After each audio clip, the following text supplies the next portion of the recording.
Բարև ձեզ արգելի հետևորդներ, մենք շարունակում ենք կարևորագույն թեմաների քննարկումները պոլիտիկայի մեթրում։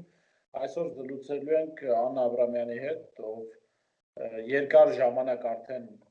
միջազգային հարաբերությունների եւ աշխարհի քաղաքական իրադրության մասին վերլուծություններ է ներկայացնում, նաեւ շատ երկար ժամանակ խոսեց Արցախի խնդրի մասին։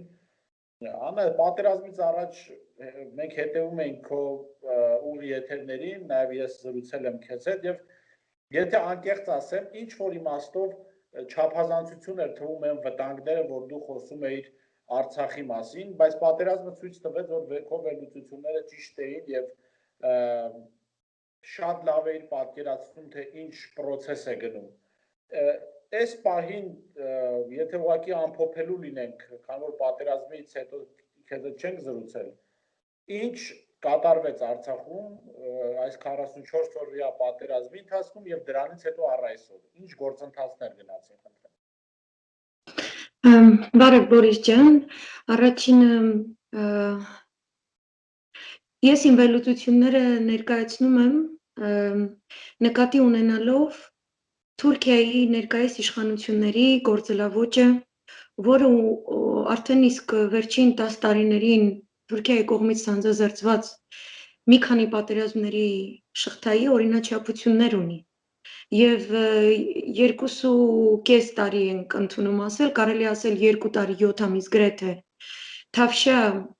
գունավոր հեղափոխությունից սկսած ընդհուպ մինչև պատերազմի ժամանակաշրջանը ես այդ օրինաչափությունից դուրս զարգացում ցավոք սրտի Հայաստանում չտեսա, այսինքն ես միանգամայն կիսում եմ Հայաստանի մեր հայրենակիցների եւ թե փորձագիտական համայնքի վարանումները, կասկածները, որովհետեւ բնական է, որ դուք ավելի ներսից եք միշտ դիտարկում այս ամենը եւ դուք էլ ձեր տեսանկյունը ունեք եւ ես շատ կուզենայի, որ իմ գնահատականները որոշ չափով սխալ դուրս եկած լինեին, բայց այնուամենայնիվ Թուրքիան իր օրակարգը թելադրեց եւ տարածաշրջանի գեոքաղաքական շարժերը իրենց ծավալով, իրենց բովանդակությամբ եւ այն միջոցների, որոնք ներդրվում են այդ գործընթացները իրականացնելու առումով, իսկապես շատ ավելի մեծ են եւ շատ ավելի ծավալուն են, քան մենք ներքուստ կարող ենք դրանց դիմակայել։ Այդ իսկ պատճառով էլ մի տեսակ իմ վերլուծությունները դրսից եւ փորձագետների վերլուծությունները ներսից այսպիսի որոշակի տարբերանիշեր ունեին, սակայն կար մեկ ընդհանուր գնահատական, եթե հիշում եք, կար, որ իսկապես այս իշխանությունները այնպես են տանում բանակցությունները, այնպիսի տարօրինակ իրադարձություններ են տեղի ունենում ամեն բանակցությունից առաջ, արցախյան հերոսներ, գեներալներ, նախագահներ կամ բերման են ենթարկվում, կամ ձերբակալվում են, կամ դատավարության են ենթարկվում, ինչը առհասարակ տարածաշրջանը դիտարկելով կտեսնեք, որ այլ երկրներ Թուրքիայի հետ կոնֆլիկտի մեջ մտած, երբեք բանակցություններից առաջ նման նվերներ ճակերտավոր չեն կատարում, այսինքն Թուրքիայի հետ բանակցելիս որոշակի լեզվամտածողություն կա, որից մեր իշխանությունները ուղղակի ծրագրավորված հաշվարկային ձևով նահանջում էին։ Մենք դադարեցին գոյություն ունենալ դիվանագիտական դաշտում հայկական տեսլականը ներկայացնելով, առհասարակ բացակայում էր, դրան գումարվեց անասելի մեծ չափի նվերները ադրբեջանական կողմին եւ անընդհատ շեղումը նրանով, որ չկա ադրբեջանա-թուրքական տանդեմ, չկա նրանց սերտաճում։ Եվ եկանք հասանք սեպտեմբերի 27-ին, նույնիսկ Տավուշյան դեպքերը մեզ այսպես ասած չսթափեցրին։ Մենք ունեցանք պարտվողական պատերազմի տանող բանակցությունների, որովհետև այդ բանակցությունների ընթացքում էլ մենք իսկապես պատերազմից նոր դուրս եկած խուսափում ենք մի տեսակետ չենք ոչ թե խուսափում ենք, չենք հասցնում ամբողջը վերլուծել, չէ՞, որովհետև պատերազմը ամենացավոտն է, մենք դեռ ունենք գերիների խնդիր, մենք ունենք անհայտ կորածների, տարօրինակ սահմանազատումների խնդիր, ամբողջ ուշադրությունը այնտեղ է, բայց որ նայեք բանակցությունների ողջ ընթացքում մենք ունեցանք այնպիսի զիջումներ Ադրբեջանին, որ նույնիսկ եթե հիմա դիցուկ վերջացրած լինենք բոլոր պատերազմական գործողությունները եւ նստենք ինչ-ինչ բանակցությունների շուրջ, մի ամբողջ արսենալ մեր իշխանություններից նվիրված Ադրբեջանին, արգումենտներ կդրվեին սեղանին, որոնք ցույց կտային, որ ադրբեջանական կողմի ռազմավարական գործողությունները, այսպես անակնկալի ուխտադրուժ կերպով, գիշերը, հարձակումները լեգիտիմ են, հիմնավորված են։ որ հայկական կողմն է տվել այդ առիթը եւ ուրեմն մենք ի սկզբանե կդիտարկվենք որպես ամեն ինչ կորցնող կողմ եւ այս բարդողականության բանակցային գործընթացի վերջում ունեցանք բարդողականության տանող պատերազմ 44 օր ծրագրավորված ողջ բրիտանա-թուրքական ես չեմ դադարում դա նշել ծրագրավորմամբ հատուկ ծառայությունների արտաքին ռազմական հետախուզության որոնք կրկնում եմ ունեն որոշակի օրինաչափություն ողջ մեծ մերձավոր արևելքի տարածաշրջանում նաև հյուսիսային Աֆրիկայում մենք ունեցանք այս օրինաչափությամբ ուղեղալվացվող մի հսկայական ինֆոպատերազմ մեր հայրենիքում որը դեռևս մեր հասարակությանը պահում է որոշակի կոգնիտիվ դիսոնանսի մեջ այսինքն քեզնից հենց այս պահին վերցնում են հողեր վերցնում են գերիներ քեզ ենթարկում են արտագաղթի դու ամբողջական տնտեսական շրջափակման մեջ ես քեզնից կտրվում են այնպիսի տարածքներ որտեղ քո կենսական շահերն են քո հացի խնդիրը, քո ջրի խնդիրը, քո էլեկտրականության խնդիրը, քո գազամատակարարման խնդիրը լուծվում է այդ շրջաններում եւ այդ ամենը տրվել է ուղղակի իսկ ուտեղի վրա մատուցվել է թշնամական կողմին։ Ահա այն ինչ մենք ունենք։ Եվ ասել, որ տեսեք մենք զիջումներ արեցինք թուրքերին եւ հիմա թուրքերը մեզ հանգիստ կթողնեն, կրկին թուրքական գործողությունների օրինաչափությունը այլ ենթադրություններ է հուշում։ Ես գտնում եմ, որ այստեղ ենք մենք հիմա գտնվում։ Տեսեք, մենք նայում ենք իշխանությունների այսօրվա գործողություններին, ընդհանրապես մինչև պատերազմը տպավորություն էր, որ այն առաջնորդը իշխանության ղեկին գտնվող անձը, ով պարտության տանի Արցախի հարցում Հայաստանը, շատ արագ լքելու է իր պաշտոնը, եթե ոչ զրկվելու է կյանքից։ Իհարկե դա ցանկալի սցենար չէ, կարծում եմ։ Բայց մենք տեսնում ենք, որ Հայաստանում մի կողմից հանրությունը կարծեք թմբիրի մեջ է, մյուս կողմից իշխանությունը ամեն կերպ փորձում է Նիկոլ Փաշինյանը մասնավորապես ամեն կերպ փորձում է պահել իր աթոռը անհասկանալի է ինչ ժամկետներով եւ ինչ նպատակով։ Արդյոք այն ծրագիրը, որի մասին մենք խոսում ենք, ադրբեջանա-անգլա-թուրքական այդ ծրագիրը, որը եղել է, ինչ որ ընթացք ունի, որը դեռ պետք է կյանքի կոչվի եւ դրա համար է իր պաշտոնավարումը անհրաժեշտ։ Այո, եւ ամենևին էլ անթակույց չի այդ ծրագիրը։ Ամբողջը կապված է ՆԱՏՕ-ի դրած եւ ՆԱՏՕ-ի հիմնական դրայվը կարելի ասել ռազմական հետախուզության եւ ռազմավարական նշաձողերի առումով հիմնականում Մեծ Բրիտանիայի թելադրանքով է իրականացվում։ Ապա Թուրքիան եւ Ամերիկայի Միացյալ Նահանգները իրենց մեծականակ բանակով, ապա Եվրոմիությունը իրենց էներգետիկ աղբյուրների բազմազանության ապահովման ռազմավարությամբ ունեն հստակ հայտարար, ըստ որի իրենց հեռանկարային թիրախը որպես թշնամի պետություն, այդպիսի լեզվամտածողությունը ՆԱՏՕ-ի ռազմավարությունը օգտագործում են դորում, Ստոլտենբերգի լեզվով, իրենց ռազմավարության լեզվով հնչեցվում է պարբերաբար ՆԱՏՕ-ում ԱՄՆ-ի ներկայացուցիչի լեզվով եւ այլն արտահայտվում է կոնկրետ ձևով օրինակ Թուրքիայի դեմ որևէ կոշտ սանկցիաների չկիրառմամբ հեռահար նպատակը Չինաստանն է որպես թշնամի պետություն եւ այդ հեռահար նպատակին հասնելու համար ընդ որում իրենք ժամանակահատված են դրել առաջիկա տասնամյակը իրենց համար ռազմավարական ճանապարհ որպես ուղեգիծ Չինաստանը թիրախային կերպով թուլացնելու եւ գլոբալ տնտեսական շուկայում իրենց տուրադաս դարձնելու առումով իրենք գտնում են որ ճանապարհը դեպի թուլացած Չինաստան ընկած է թուլացած Ռուսաստանի Դաշնությամբ եւ թուլացած Իրանի Իսլամական Հանրապետությամբ եւ սա նոր ծրագիր չէ այս ծրագրի ուրվագծերը տեսնելով դեռևս Մյունխենյան կոնֆերանսի ժամանակ անվտանգության 2007 թվականին Պուտինը ելույթ էր ունեցել հանրահայտ ճառով ըստ որի Եվրո-Ռուսաստանի Դաշնության միջև ինտեգրացիոն հետաքրքիր դեպի ավելի խաղաղություն տանող, ավելի ռեգիոնալ բազմազան ռազմավարություն առանց պատերազմական օրակարգերի տանող ծրագրերը ընդհատվեցին եւ մենք ունեցանք ավելի դեպի ռազմաշունչ գործողություններ տանող իրավիճակ, որը Նաև ենթադրեց նախ եւ առաջ մերձավոր արևելքի թուլացումը, այնտեղ այնպիսի իշխանությունների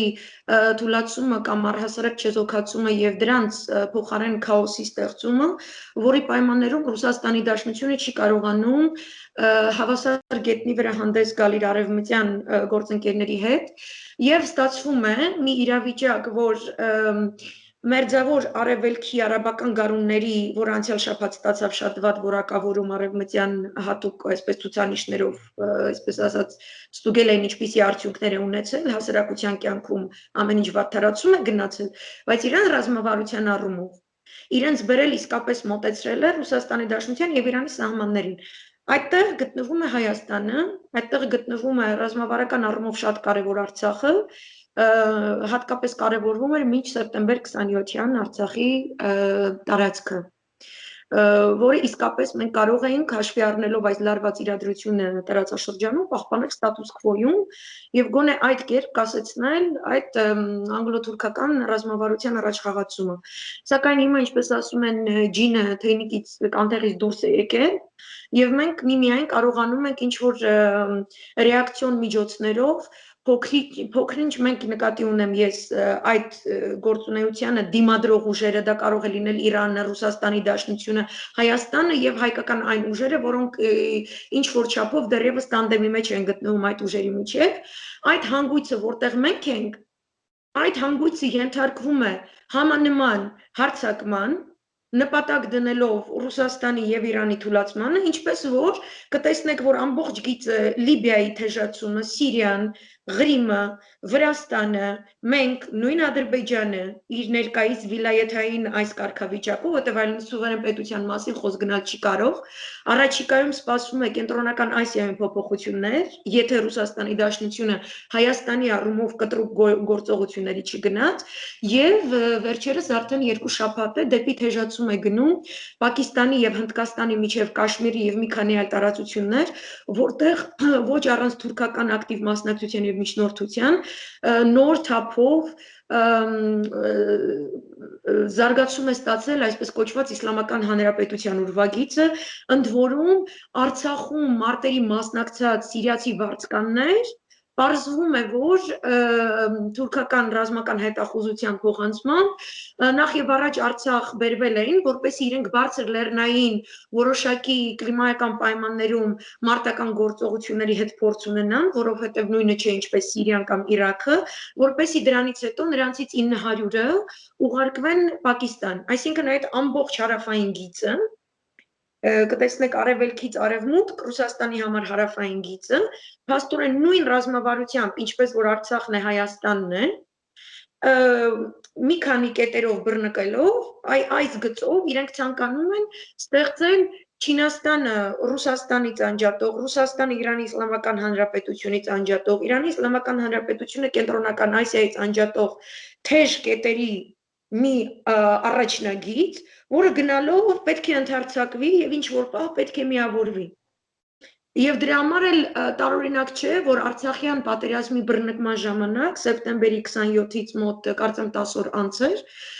որ Բրիտանիայի գենշտաբի դիմաց ուժերի գենշտաբի ղեկավարը, չգիտես ինչու BBC-ում հարցազրույցի ժամանակ որ ինքնին եզակի է կորոնավիրուսի շուրջ զրույցի շրջանակներում նա նշեց, որ այն ինչ որ կատարվում է, հիշեցնում է երրորդ համաշխարհային պատերազմը, այսպես ասած, մի տեսակ թափանցիկ սպառնալիք տվեց Մոսկվայի հասցեին, Մոսկվայից արտգործնախարարությունից հնչեց համապատասխան feedback, համապատասխան պատասխան իրենց Սակայն, այսինքն գենշտաբի պետերի մակարդակով Ռուսաստանի Դաշնություն, Մեծ Բրիտանիա, Իրանի Իսլամական Հանրապետություն, Իսրայել, ԱՄՆ, մենք տեսնում ենք դեպի ավելի թեժ բախում տանող ուրվագծեր, նամանավանդ որ հենց բրիտանացիները կապում են իրենց գործողությունների ընդհարցակվելը Brexit-ի պաշտոնական իրագործման, որը նոր տարվա գիշերն է լինելու, այդ ամսաթվի հետ, որինք հաջորդի արդեն հունվարի 3-ին Քասեմ Սուլեյմանի իսպանության տարելիցը, երբ որ արդեն Իսրայելի ԱՄՆ-ի եւ Իրանի Իսլամական Հանրապետության ռազմածովային նավատորմերը դիրքավորված են Հորմուզում, որպեսզի հունվարի 3-ին ինչ-ինչ գործողություններ որ պետք է կատարվեն իրեն կարողանան դրանց պատասխանել Այսինքն այսպես ընդարձակ ձևով եմ կարողանում եմ տարբեր կետերից մոտենալ այդ հիմնախնդրին, որովհետև այս ամենը Հայաստանի մասին չի։ Մենք մեր ցավը զգում ենք մեր 3 միլիոնանոց, մեր 150 հազարանոց Արցախի եւ Հայաստանի Հանրապետությունների ցավի տեսանկյունից, մենք շոկային վիճակում ենք գտնվում եւ չենք կարողանում հասկանալ կամ հասկանում ենք, սակայն երևի թե անզորություն ենք զգում, որ այս մեծ խաղը դեռևս առաջին էջն էր եւ պատերազմը վերջացած չէ, եւ սա իրավիճակ չէ, որը մեր վերահսկողության տակ է։ Աննա, տեսեք, ես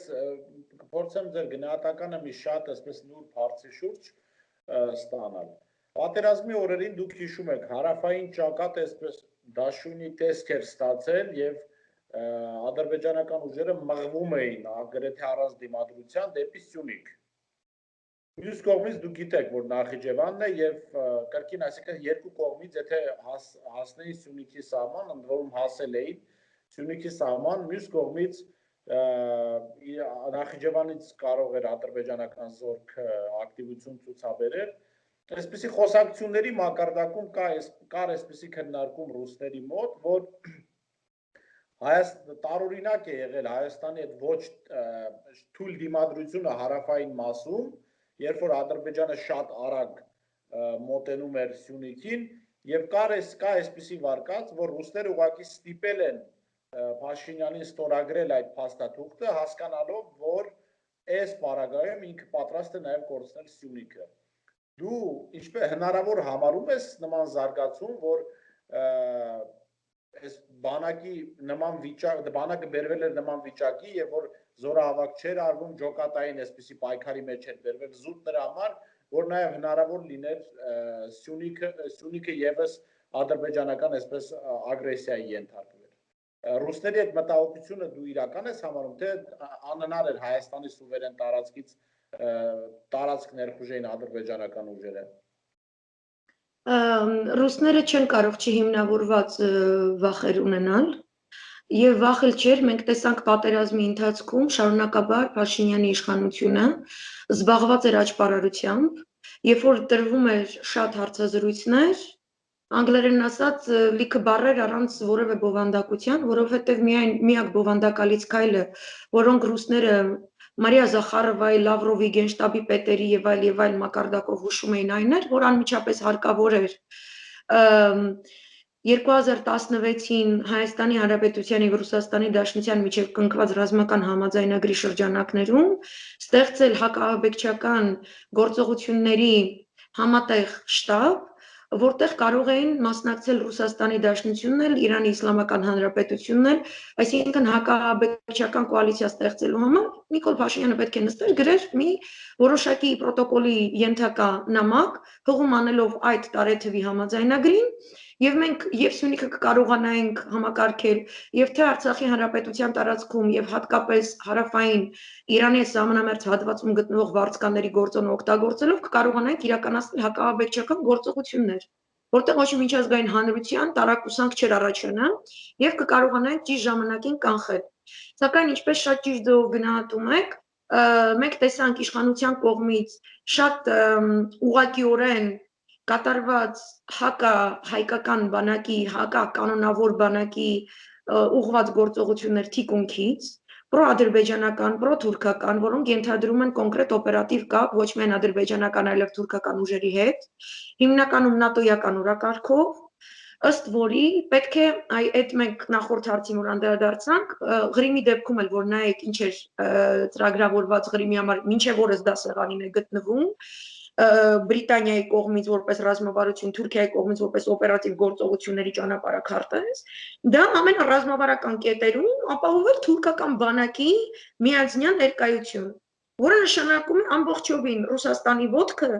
ամբողջովին դուրս է գալիս Անդրկովկասի տարածաշրջանից, որտեղ միակ օղակը մնացել է Հայաստանի Հանրապետությունը, Վրաստանից եւ Ադրբեջանից հետո,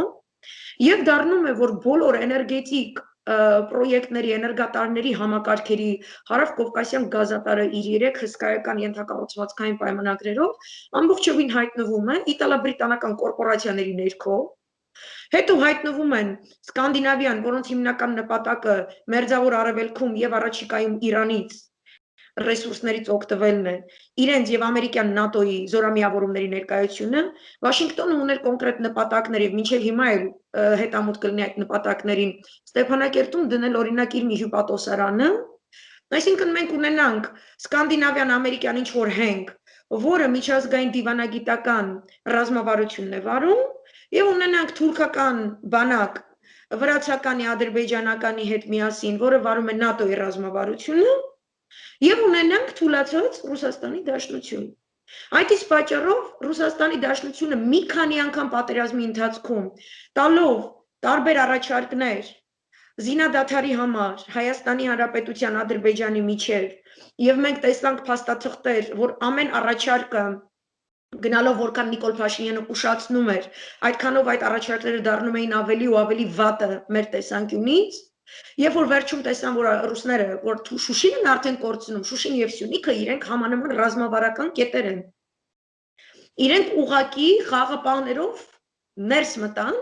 եւ Սյունիքում էլ են իրենք կարողանում խաղապահների, այսպես սահմանապահ զորքերի միջոցով դեռևս հավելել, սակայն դա Ռուսաստանի Դաշնության կանոնավոր բանակը չէ։ Այսինքն իրենք նույնիսկ այդ խղճուկ, այդ մեկ գրված նամակի 97 թվականի ռազմական համաձայնագրին հղում անելով, այսպես կապված ձեռքերով մի տեսակ գործողությունների առումով Ռուսաստանի Դաշնությունը դեռևս փորձում է սա որպես հենակետ իր համար պահել, այնպես որ շատ արդարացված հիմնավորումներ ունեին, որ այս իշխանությունը պրոթուրքական քայլերի է դիմում ընդդեմ Ռուսաստանի առանց հաշվի առնելու, որ դա ուղղակի Հայաստանի հայ ժողովրդին, հայ էթնոսին գոյաբանական առումով դնում է ամենամեծ վտանգի տակ։ Մենք ըստ էության կարող ենք ֆիքսել, որ դուք այնտեղ ձեր խոսքում նշեցիք օպերատիվ կապի թուրքական շտաբի հետ, այսինքն դուք կարծում եք, թե ենթադրում եք, որ Հայաստանի քաղաքական իշխանությունը նաև պատերազմի օրերին կապ ունեցել է Թուրքիա, պահպանել է Թուրքիայի հետ, թե դա ուղղակի այսպես ենթադրությունների կամ այսպես խոսակցությունների մակարդակի բան է, տեղեկատվությունը։ Չէ, եթե հիշում եք պատերազմի ընթացքում նախ Արգիշտի Քարամյանի հեռացումը, հետո պարզվեց, որ պաշտպանության նախարարությունից եղել է արտահոսք ինֆորմացիայի եւ Արգիշտի Քարամյանի ղեկավարած ԱԱԾ-ի օրոք դեռևս պետք էր դա բացահայտվեր։ Հիշում եք այդ տեսանյութը ԱԱԾ-ն տարածել էր, որ բացահայտվել է ինֆորմացիոն արտահոսքի մի հսկայածավալ գործողություն կատարված ընդդեմ Հայաստանի Հանրապետության շահերի եւ այլն, հետո Արգիշտին հեռացնում են, բացվում է այդ պաշտոնատար անձը, որը իրականացրել է պաշտպանության նախարարությունից ներս կատարված այդ գործողությունները, հանդիպելով պարբերաբար ամերիկյան կողմին, իսկ ամերիկյան կողմը Կովկասում, Վրաստանում հանդիպում է որպեսի միջնորդավորի թուրքական որոշակի գործողություններ, իրենք միասին են աշխատում, Ամերիկայի Միացյալ Նահանգներ, Թուրքիա, Բրիտանիա, սրանք ՆԱՏՕ-ի անդամներ են, որոնք հետախուզական ռազմական հետախուզական տվյալների փոխանակումը գտնվում է օպերատիվ մակարդակի վրա։ Կոնկրետ Սիրիայում էլ այդպես, Լիբիայում էլ այդպես, Իրանի նկատմամբ էլ այդպես, դա նորմալ է, այսինքն այդտեղ ոչ մի բան չկա։ Այսինքն տվյալ անձը Վրաստանի տարածքում հանդիպել է Ադրբեջանից, ԱՄՆ-ից, եկած որոշակի պաշտոնյաների հետ եւ տվել է որոշակի ինֆորմացիաներ։ Մենք ունենք Մովսես Հակոբյանի հայտարարությունները, մենք ունենք այլ գեներալների հայտարարությունները, այնպես որ երբ որ տեսնում ենք, որ մեր ԱԱԾ-ն մեղմ ասած пассив է հանդես գալիս այս գեներալների հայտարարությունների հիման վրա, անմիջապես որոշակի ոչ թե ձերբակալություններ, այլ հայտարարություններ, օրինակ, գիտեք, հայրենակիցների հետ, չէ՞, նորմալ երկրում իրենք մամլո ասուլիս է կամ ինչ է, որպեսի ժողովրդին բացատրեին, թե ինչ է կատարվում, որովհետև իրենք էլ են ուրեմն մաս կազմել։ Ես գտնում եմ, որ մենք այս պահին ունենք մեզ համար ամենաանբարենպաստ ԱԱԾ-ն երբևէ, հատկապես ռազմական դրության պայմաններում, այսինքն մենք ունենք փաստարկված տվյալներ, որ եղել են այդպիսի գործողություններ, որոնք թույլ են տալիս նաև պատերազմից առաջ հակին ազի այդ հսկայական լուսաբանումը, ինչպես էր վարչապետի աթոռը զբաղեցնող անձի նախկին խորհրդական ակտիվ գործողություններ իրականացնում էմիսարական, բանակցելով ադրբեջանցիների հետ, օրինակ Տավուշյան դեպքերից մինչև սեպտեմբերի 27-ի դեպքերն են։ Մի ուրիշ արգումենտ կա այստեղ Բորիս ջան, այս ոճով Երբ որ փոխանակում է կատարվում, ետնադրնային ինչ-որ բանակցություններ, եթե տեսնեք ինչպես էր Թրամփի վարչակազմը մերձավոր արևելքում լինի Սիրիայի խնդիրը, լինի պաղեստինյան-իսրայելյան կոնֆլիկտը, Իրանի հետ ինչ-ինչ ետնադրնային բանակցությունները, Իսրայել, Սաուդական Արաբիա, Էմիրատներ հարաբերությունների կարգավորումը, դուք կտեսնեք, որ արտաքուստ թվում էր, թե ոչինչ չի կատարվում, հետո մեկ էլ գալիս էր ինչ-որ մի պահ, որ ասենք հայտարարում էին Սաուդական Արաբիայի եւ Իսրայելի մամլոմիջոցներից, ու մեկ շաբաթ անց երկու երկրները, Էմիրատները եւ Իսրայելը, մեկ շաբաթ անց հեսա բան են անելու, Աբրահամյան համաձայնություններն են կնքելու, ու մեկ էլ ասենք հայտարարվում էր, որ օրինակ Մոսադի պաշտոնաթող մի սպա այս ամբողջ ընթացքում, 2 տարիների ընթացքում, 3 տարիների ընթացքում գաղտնի էմիսարական հանդիպումներ է ունեցել Էմիրատների այսինչ պաշտոնաթող սպայի հետ կամ չգիտեմ ինչի հետ, որպեսզի քննարկեն այս առաջիկա համաձայնագրի լոգիստիկան։ Այսինքն սա եղել է Թրամփի վարչակազմի գործելակերպի օրինաչափությունը։ Սա ենթադրություն չի, այսինքն եթե վերլուծաբանական առումով մոտենում ենք, մենք տեսնում ենք, որ այո, այս ձևով է ԱՄՆ ներկայումս Թրամփը որքան որ իշխանության է այդքանով կարգավորում իր որոշակի ստավկաբառը հայերեն ինչպես է կներեք, որ ռուսերեն բառն եմ հիշում, հասկանալի է,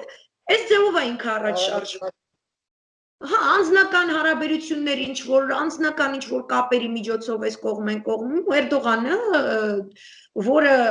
անընդմեջ 2.5 տարի շարունակ խոսում էր, որ Թուրքիան եւ Ադրբեջանը մեկ ազգ են, երկու պետություն, ուրեմն ստացվում է այդ մեկ ազգ երկու պետության ղեկավարը, դե յուրե եւ դե ֆակտո Էրդողանը, գտնվել է ամենաօպերատիվ կապի մեջ Թրամփի հետ,